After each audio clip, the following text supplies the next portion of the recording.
Hola, bienvenidos al tema 9 de Análisis de Datos 1 en Psicología. Después de este descanso navideño, retomamos las videoclases. Vamos a intentar que en estas pocas semanas terminar las dos videoclases que quedan, el tema 9 y el tema 10.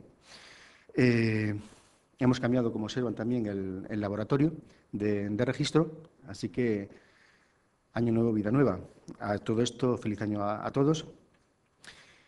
Y comenzamos el tema 9. El tema 9 trata sobre la relación entre variables cualitativas y cuantitativas. En el anterior tema, el tema 8, vimos cómo mediante la tabla de doble entrada podíamos organizar dos variables que se habían registrado de forma conjunta y teníamos una serie de frecuencias absolutas conjuntas.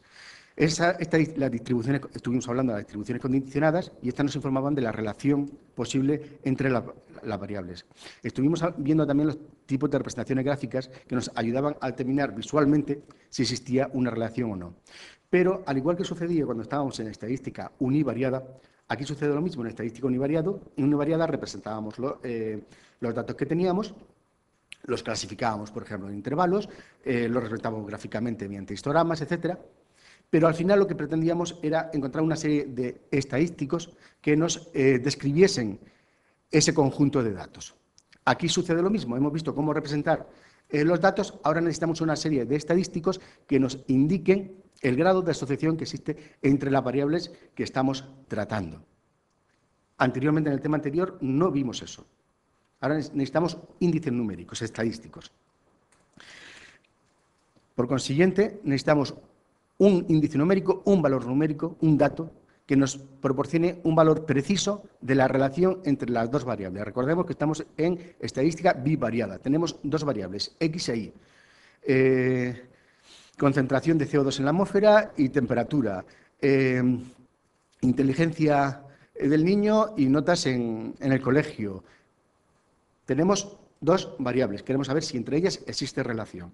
Y necesitamos un dato numérico que nos la indique. Vamos a ver una serie de estadísticos que nos van a indicar esa relación y la mayor parte de ellos dependen de la prueba chi cuadrado o G cuadrado. Por consiguiente, es la primera que vamos a ver, porque el resto de estadísticos dependen de esta prueba. Esta prueba, la prueba chi cuadrado, nos va a permitir determinar si dos variables están relacionadas o no.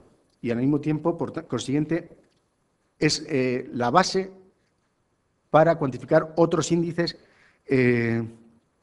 numéricos, igual que en estadística univariada teníamos que, para indicar la tendencia central de un conjunto de datos, no teníamos un único índice, sino varios índices, media, mediana, moda. Aquí vamos a ver que para determinar la relación numéricamente, la relación entre dos variables, no tenemos un índice, sino varios. Dependerá de nosotros el elegir el más adecuado de todos esos índices. Y de ellos dependen, en su gran parte, dependen de la prueba chi cuadrado.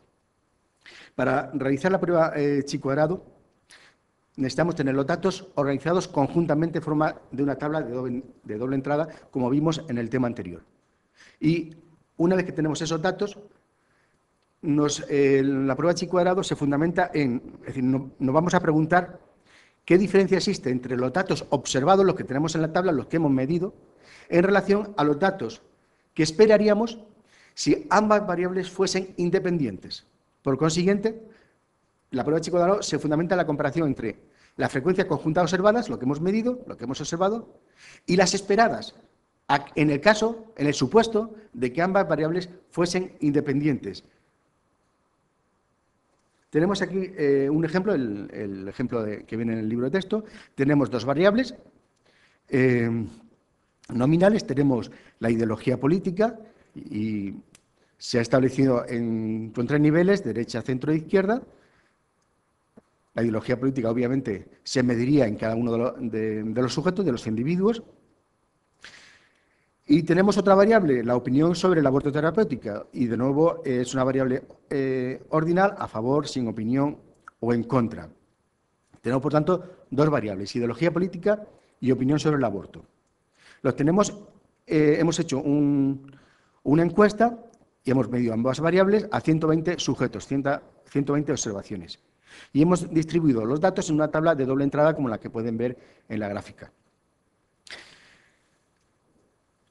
¿Qué pasaría si nos preguntáramos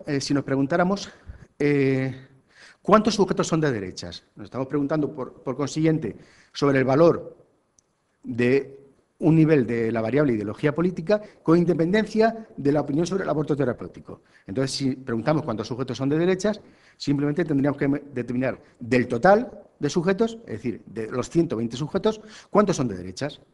Tenemos que en un total de 120, 42 son de derechas. Por consiguiente, la frecuencia es de 0,35. En nuestra muestra hay un 0,35 de proporción de sujetos que son de derechas.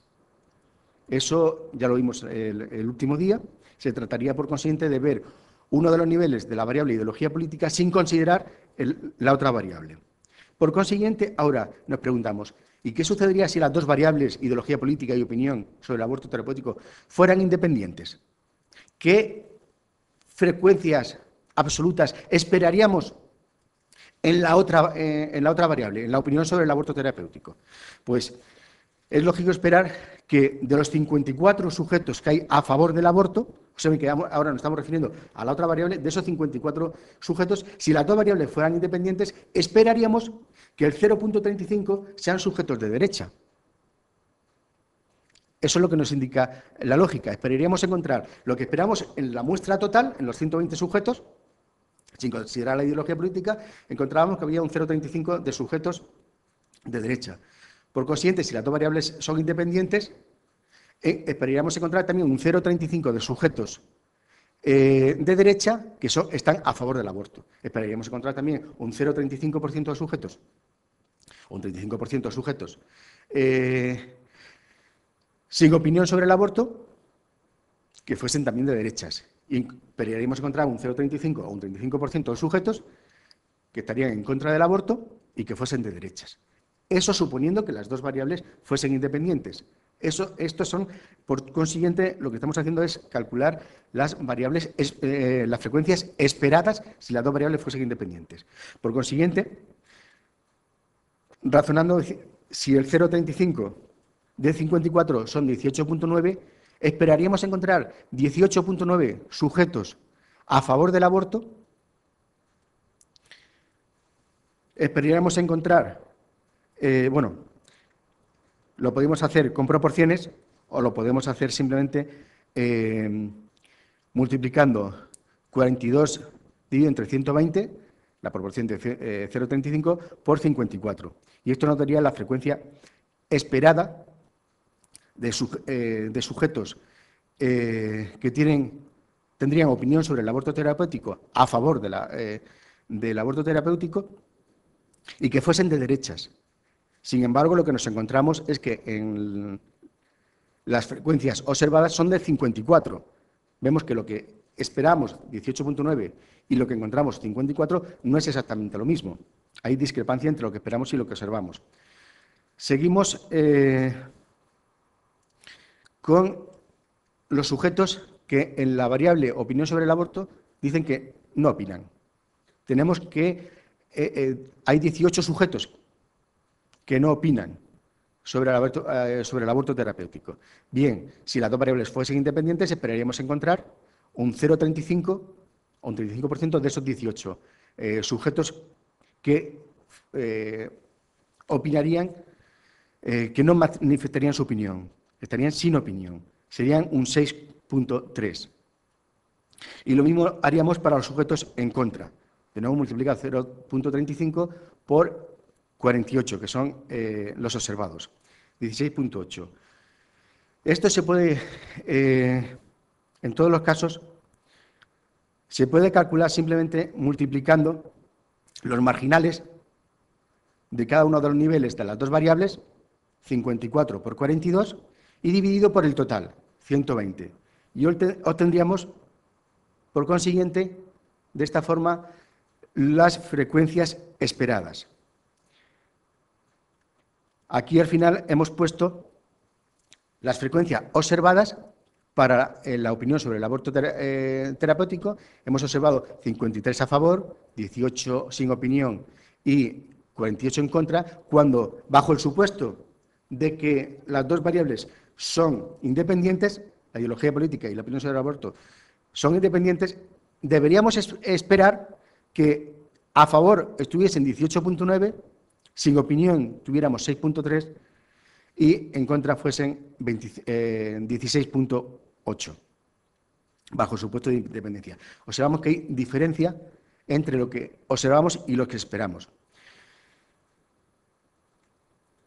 Si lo que esperamos y lo que observamos fuesen exactamente idénticos, el supuesto del que partimos, que las dos variables son independientes, se cumpliría. Cuanto más independencia, cuanto más distancia haya entre lo que observamos y lo que esperamos bajo el supuesto de independencia, cuanto más distancia exista entre esos dos conjuntos de datos, más razón tenemos para suponer que las variables no son independientes, están relacionadas. ¿De acuerdo? Por consiguiente, si ambas variables son independientes, se espera que la proporción marginal de un nivel de la variable en este caso ideología política, y hemos puesto el ejemplo del primer nivel, ideología política, que en global eran de derechas el 0,35, ese 0,35 se debería verificar para todos los niveles de la otra variable, la actitud ante el aborto. Por consiguiente, la frecuencia esperada la hemos obtenido multiplicando las frecuencias marginales de ambas variables y dividiendo por el total de sujetos, que es lo que se puede ver en esta fórmula. En esta fórmula se representa las frecuencias marginales de ambas variables, n y punto, por n.j, para indicar la conjunción de los niveles y j, multiplicamos ambas frecuencias marginales y les dividimos por el total de sujetos. Y nos daría la frecuencia esperada para la casilla IJ. Frecuencia esperada lo hemos puesto con el acento circunflejo en la N. En análisis de datos DOL verán que ese acento circunflejo sirve para denominar a las estimaciones de parámetros. Es obvio que la suma de todas las frecuencias esperadas debe ser igual a la suma de las frecuencias conjuntas observadas e igual al total de observaciones. Si hacemos la suma de todas las frecuencias observadas, obtenemos n. Bien, con los cálculos que hemos hecho con las frecuencias esperadas, si las sumamos todas, también deberíamos obtener el número total de sujetos. Y básicamente, como estamos diciendo anteriormente, la idea de chi cuadrado es comparar las frecuencias observadas con las frecuencias esperadas. Si ambas fuesen iguales, observen la fórmula, el numerador sería 0, porque estamos restando lo esperado de lo observado, y por consiguiente chi cuadrado sería 0. 0 sería el límite inferior de chi cuadrado, indicaría que hay una total correspondencia entre lo que esperamos y lo que observamos. Sin embargo, normalmente la realidad es que nunca va a ser muy difícil que encontremos un chi cuadrado de 0. Siempre va a haber alguna discrepancia, si las variables no están relacionadas, alguna discrepancia entre lo que observamos y lo que medimos, con lo cual chi cuadrado va a ser superior a 0.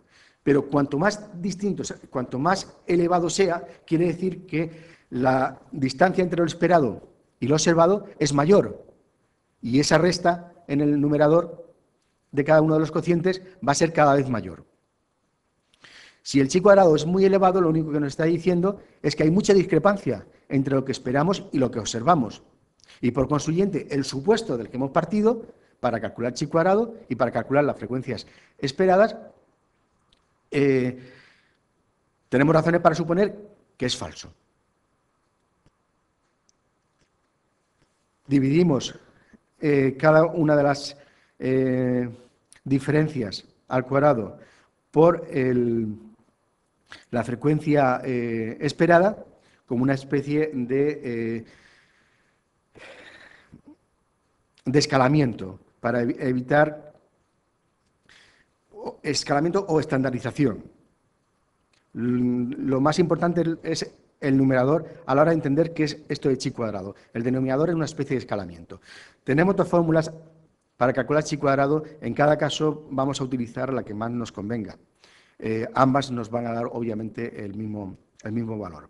Pero básicamente, recuerden, lo importante del chi cuadrado es que en el numerador vamos a restar lo que esperamos según el supuesto de independencia entre las dos variables de lo que observamos.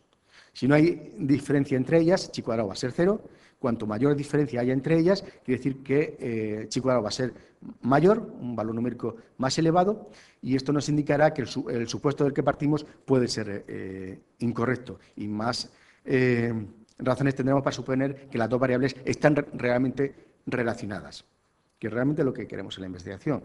Si hacemos una investigación, usualmente, excepto en casos muy concretos, estamos buscando relación entre variables, relaciones significativas, reales. El criterio, por tanto, para establecer si hay relación o no entre dos variables es que cuanto mayor sea el valor numérico de chi cuadrado, más intensa será la relación entre las variables. No obstante, no tenemos un valor, tenemos un valor de chi cuadrado mínimo, que sería 0, pero no tenemos un valor de chi cuadrado máximo. Es decir, no tenemos dos valores que nos acoten chi cuadrado pequeño y chi cuadrado grande. Con este índice no podemos conocer si la relación es fuerte o débil, ya que desconocemos el límite superior de chi cuadrado en cada caso. Esto en cursos superiores, cuando se trabaje con estadística inferencial, se podrá realizar pruebas estadísticas, pero de momento queda fuera de nuestro alcance. Por consiguiente, uno de los problemas de momento de chi cuadrado es que sabemos que hay una relación, pero no sabemos si esa relación es fuerte o débil. Obviamente, si chi cuadrado es 0, no hay relación. Por consiguiente, lo que se va a realizar es transformar chi cuadrado en una serie de índices cuya interpretación sea más simple o más directa, que no tenga este problema de chi cuadrado. El primero de ellos es el índice de asociación phi. Este es válido para determinar la asociación existente entre dos variables cualitativas, como las que hemos visto anteriormente, con cualquier número de categorías de las variables. Si observamos la fórmula, phi es simplemente la raíz cuadrada de un cociente. En el numerador del cociente tenemos chi cuadrado, lo que nos haya salido del cálculo anterior. Y simplemente lo dividimos por n, el total de casos. Y realizamos la raíz cuadrada de ese cociente. Este índice de phi tiene un valor mínimo 0, como chi cuadrado, y el valor máximo normalmente va a ser 1. Puede alcanzar valores superiores a 1. Si chi cuadrado es superior al número de observaciones, como se puede ver de forma fácil en la fórmula, si chi cuadrado es superior a n, el cociente va a ser superior a la unidad. Y en este caso, phi va a ser superior a la unidad.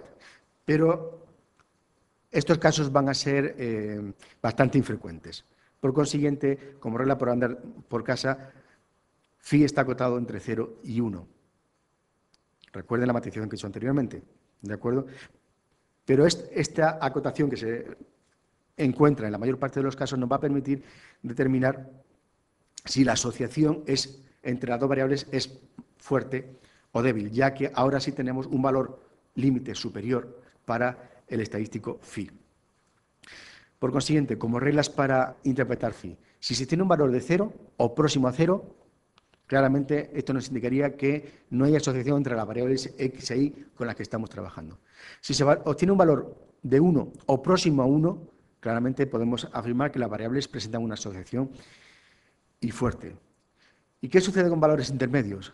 Pues que, de nuevo, para interpretarlo necesitamos la estadística inferencial, para determinar si esa asociación, si ese valor de phi es significativo o no significativo. Y esto ya se verá en el análisis de datos 2, que trata de estadística inferencial. Podemos, por consiguiente, utilizar phi para establecer si hay asociación entre dos variables cualitativas con cualquier número de categorías por variable. Sin embargo, hay un caso especial, y es en el caso en que las variables sean dicotómicas, es decir, la variable x y la variable y tienen solamente dos categorías, que normalmente las vamos a denominar o categorizar con los valores numéricos 0 y 1, simplemente por comodidad. Recuerden que son códigos que le damos a los dos valores de la variable que estemos trabajando, por ejemplo, género, masculino y femenino. Uno le damos el valor numérico 0 y otro le damos el valor numérico 1. Son códigos, no significa nada más que eso. En este caso, phi se puede calcular de forma más concisa, más rápida, mediante la fórmula que pueden ver en pantalla. En la parte superior pueden ver una tabla de doble entrada con dos variables x e y codificadas dicotómicamente como 0 y 1. Ven las frecuencias conjuntas y las marginales. Y phi sería el cociente entre. En el numerador pondríamos la diferencia entre el producto en cruz de las frecuencias conjuntas. N1 por N11 por N22, menos el producto de la otra combinación N21 por N12. Y en el numerador pondríamos el producto de la raíz, la raíz cuadrada del producto de las frecuencias marginales. Es una forma mucho más rápida de calcular el índice phi cuando tenemos variables dicotómicas. En este caso, phi solamente puede tener valores absolutos entre 0 y 1. No hay posibilidad de que phi sea mayor que 1. Y ahora sí, phi puede ser positivo o negativo. Observen que en la fórmula tenemos en el numerador una diferencia. Ahora el primer producto puede ser superior al segundo o inferior, y esto nos puede dar valores de phi positivos o negativos. Y esto va a depender de cuál de los productos del numerador sea mayor. La interpretación del índice phi dependerá de cómo hemos construido la tabla. Como 0 y 1, que son los códigos que hemos dado a los dos niveles de nuestra variable dicotómica, son simplemente eso, códigos, podemos asignar a varón 1 y a mujer 0 o a la inversa. Es arbitrario. En función de cómo construyamos la tabla, interpretaremos phi. En el caso usual en que hayamos utilizado una tabla en la que tengamos los ceros en primer lugar y los unos en segundo, en este caso, un valor positivo nos indicará una correspondencia entre las categorías que hayamos definido como 1 y la categoría que hayamos definido como 0. Es decir, en este caso, si hemos dispuesto la tabla, como hemos visto anteriormente, y el phi que hayamos obtenido es positivo, estarán asociados los niveles de la variable que hayamos colocado con los códigos 1 y los niveles de la variable que hayamos codificado como 0. Y si el valor de phi es negativo, indicará una correspondencia entre las categorías definidas como 1 y 0 en un caso y como 0 y 1 en el otro. Entonces, con esto hay que tener un poquito de cuidado, simplemente para saber qué categorías estamos asociando con qué otras categorías. Bien, hemos visto por consiguiente uno de los índices derivados del índice chi cuadrado, el índice phi. Otro de los índices de asociación, es decir, recuerden, estamos viendo cómo podemos determinar un índice cuantitativo que nos indique la relación existente entre dos variables. Bien, otro de los índices es el índice C. Nos proporciona valores entre 0 y 1, aunque no siempre va a alcanzar el valor 1, incluso aunque las variables estén completamente asociadas. Es decir, podemos tener dos variables completamente asociadas y a veces el índice C no llega al valor límite de la unidad.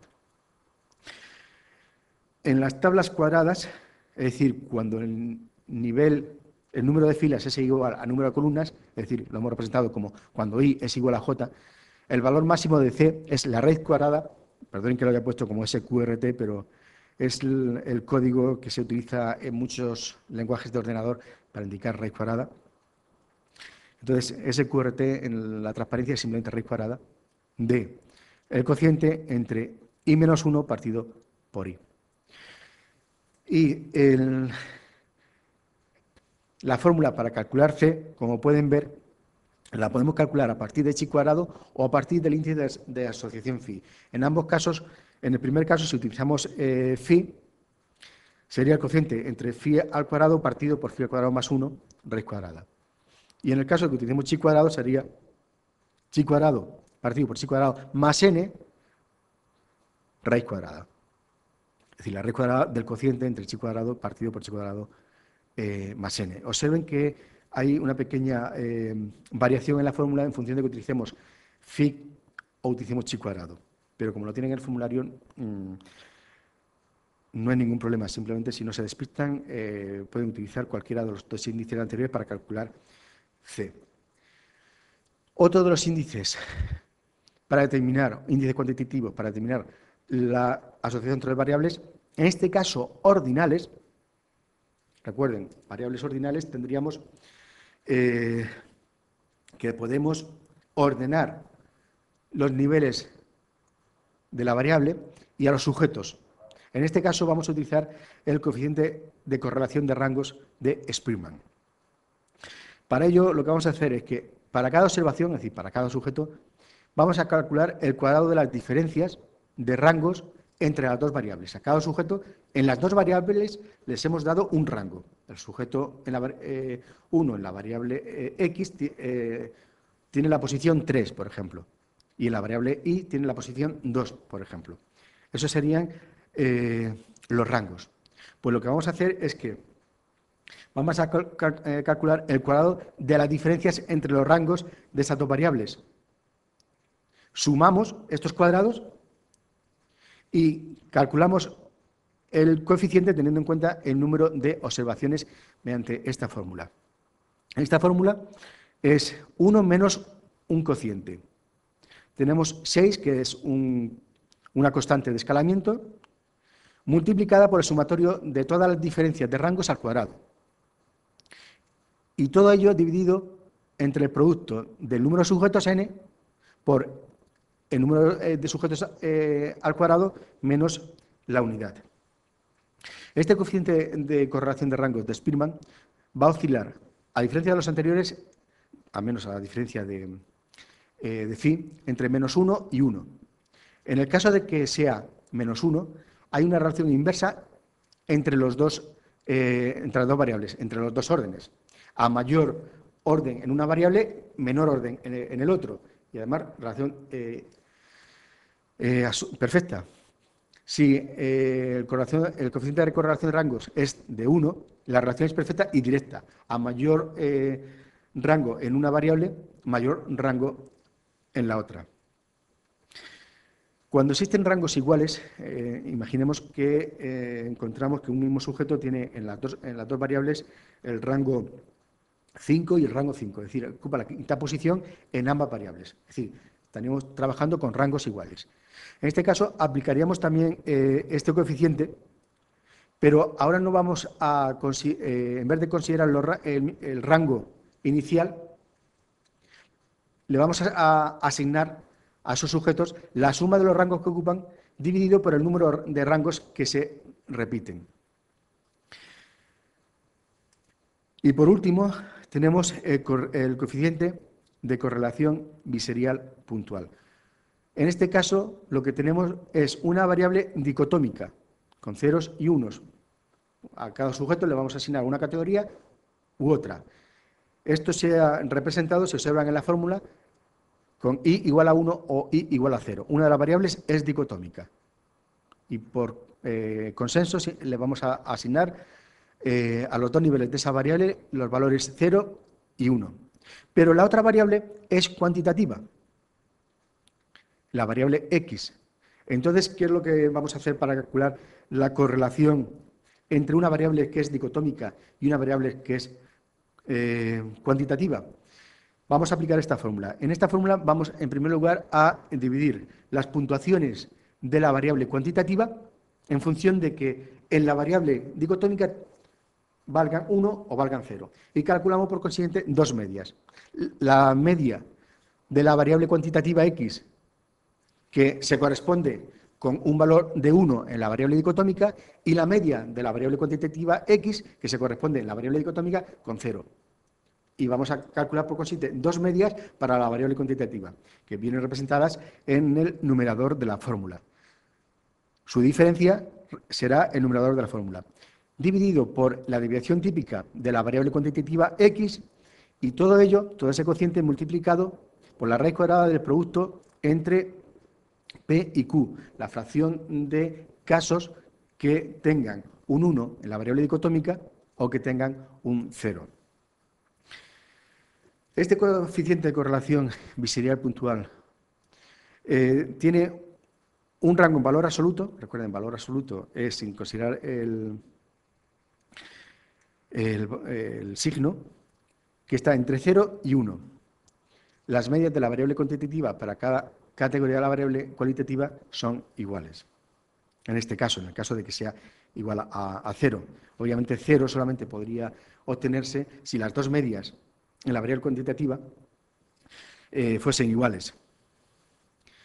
Bien, como han podido ver, este tema ha sido cortito, solamente básicamente hay que considerar el coeficiente chi cuadrado como base para el resto de coeficientes y luego saber manejar en cada situación qué coeficiente debo aplicar, el coeficiente phi, el coeficiente c, el coeficiente biserial puntual o el de rango de Spearman. Tenemos 4 coeficientes, lo único, tenemos las fórmulas en el formulario, con lo cual lo único que nos interesa, que tenemos que estar alerta, es de qué tipo son las variables que nos plantean en el ejercicio para aplicar el coeficiente indicado.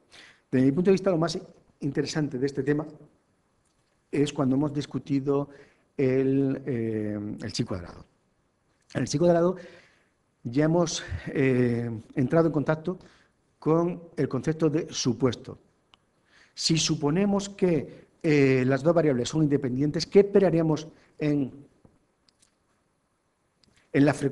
qué frecuencias esperadas deberíamos encontrar? Y mediante la lógica hemos aplicado la fórmula anterior. Esto de los supuestos es muy importante, aunque en análisis de datos 1 no se vean casi porque pertenece más a la estadística inferencial. Es muy importante que cualquiera de los test que vayamos a aplicar a la hora de realizar un estudio se va a aplicar utilizando una determinada técnica estadística. Y esta técnica estadística va a depender de unos supuestos. Entonces, es muy importante, antes de aplicar la técnica estadística, comprobar que los supuestos se cumplen, porque si no, estaríamos sesgando, estaríamos aplicando incorrectamente la técnica. Para esto viene un chiste perfecto para saber de qué estamos hablando. En las primeras clases de estadística inferencial les suelo preguntar a mis alumnos que si saben qué relación existe entre los bikinis y la estadística. Claro, mis estudiantes se miran unos a otros perplejos. ¿Qué relación va a existir entre un bikini y la estadística? Bien, existe una. Tanto los bikinis como la estadística, lo que muestran es importante, pero lo que ocultan es crucial. Bien, aplicado a la estadística, tiene un sentido muy claro. Cuando realizas una NOVA, cuando son técnicas estadísticas que veréis posteriormente, cuando realizas una NOVA, cuando realizas un análisis de chi cuadrado, etcétera, todo depende de que las conclusiones que se obtienen de esos test son válidas siempre y cuando los supuestos de los que parte el test sean ciertos. Por consiguiente, la información que proporcionan es muy importante. Pero cuidado, pregunten si se cumplen los supuestos. Y pregunten al que ha hecho el trabajo y exíjanle que informe si los supuestos de ese test se cumplen. Por consiguiente, recuerden, lo que se muestra es importante, pero lo que ocultan es crucial. Crucial porque si no se cumple el test puede estar sesgado o dar información incorrecta. Hasta el próximo día.